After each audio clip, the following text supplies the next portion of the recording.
Vamos Blanchards. One trip, two destinations, infinite tacos. Let's make this family fiesta official. Ooh, nice. So, why Mexico?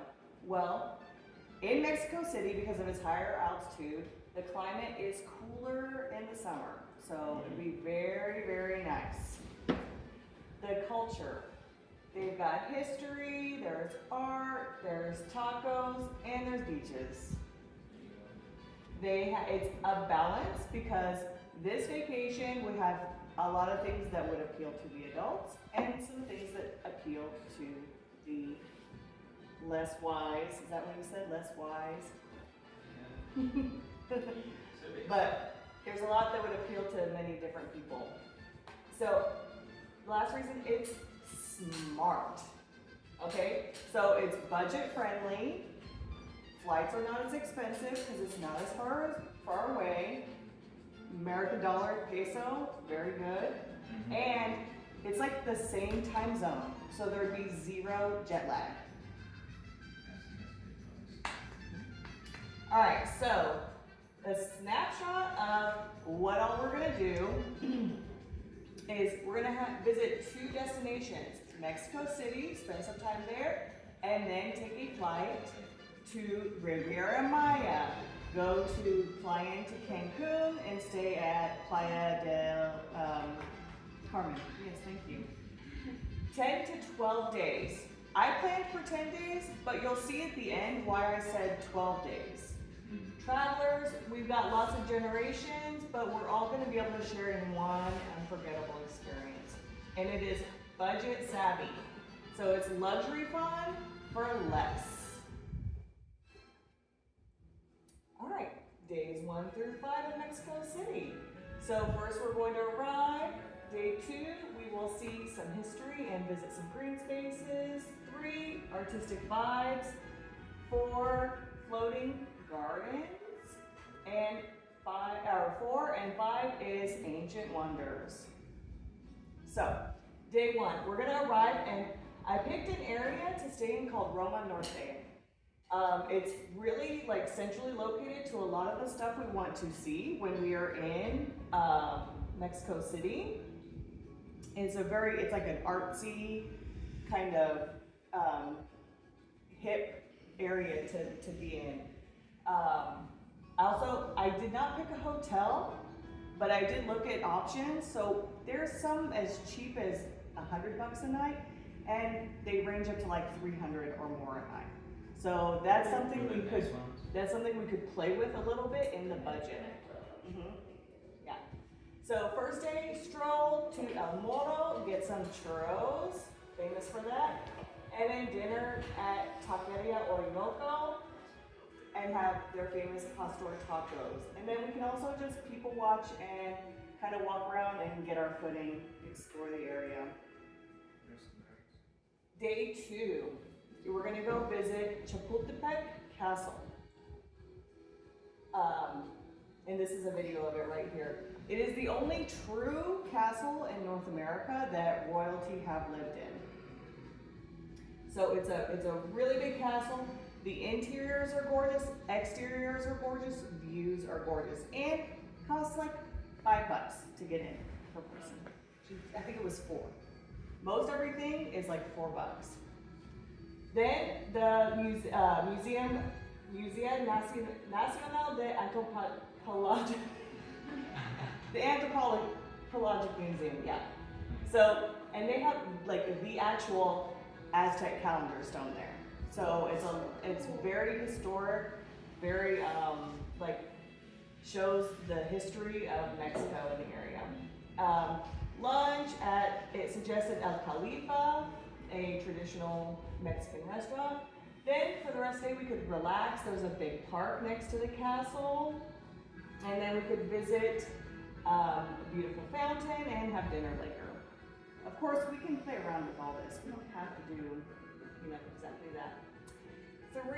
Day 3, so Coyoacan is a neighborhood that we would have to get transportation to, but they have Casa Azul, which is the Frida Museum, and they also have a market there. that has not just, goods, but it also has street food. So we could try that, and we could have lunch there at the Mercado. Then they also have, after lunch, we could go to Diego Rivera Museum, or they have a Lucha Libre Museum too. So we go to that. Then in the evening, we'll go see a Lucha Libre show at the Arena, Mexico. Yep. Get that corn out of my face. I know. Okay, so day 4, Hochimilco is you rent one of these boats for the day you go down the river, but you can get like mariachis to come on and play music for you, or you can have someone come and cook for you, or there's vendors in the river who have food and you can like buy food from them. It's like $100 to rent it for 2 hours. You just go up and down the river, and there's all these families also doing it and like having parties and celebrations on these boats. And so we could have a picnic on the boat, or we could eat somewhere nearby. You could also visit Sao Paulo Plaza and the Templo Mayor ruins. And then we could also visit the Palacio de Bellas Artes. It's, murals and like really beautiful architecture. And then dinner at Azul Historico. It's a beautiful courtyard cafe with traditional Mexican cuisine. All right, day 5 will be to go see the pyramids. Apparently you can't climb them anymore, but you can walk around them. And then the area in between, like you walk around, it's called the Avenue of the Dead, and you can explore that. But they have a restaurant there called La Gruta, which is inside a cave. What?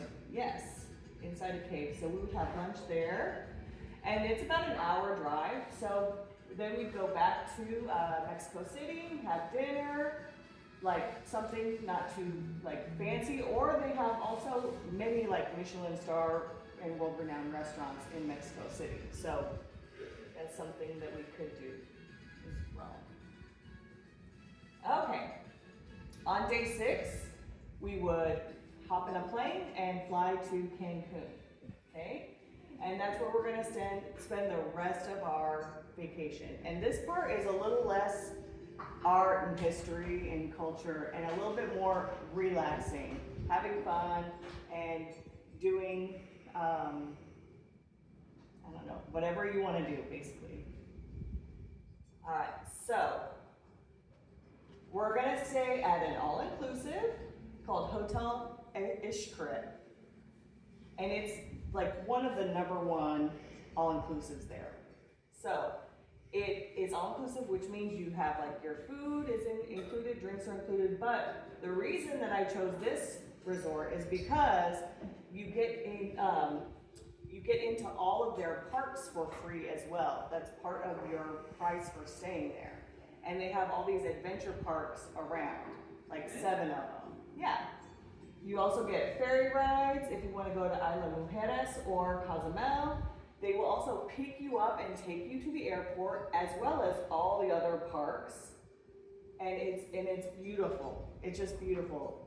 Jungle and pools. And they also have live shows. Live shows. So, wow, what is included? The park entries, shuttles, meals and drinks at the hotel and at the parks, airport transfers, and hotels, amenities, and shows. If you wanted to do something special, like swim with the dolphins or go parasailing, some of those activities do cost more, as well as like, the photo packages or spa services. And the fancy restaurants, of course, are not included. Those are an additional cost. So day 7, be a great time to go to explore, which is zip lining and caves and rafting, or hang out at the beach and go to the spa, and then, or take a chocolate making class. There's a little something for everyone, basically. And then day 8, again, maybe go visit another one of the parks, and then have, eat some food, see the animals, and they have shows in the evening with Mayan dancers, traditional Mayan dancers. Yeah. Day 9, choose again. You can go to stay at the resort, hang out, take a cooking class, or you could go to one of the other parks like Zalhal, which has a lazy river, cliff jumping, and snorkeling. Or go to Cozumel for the day and snorkel at Cozumel. Day 10, you could just relax a little bit before we fly home. So, budget breakdown, okay?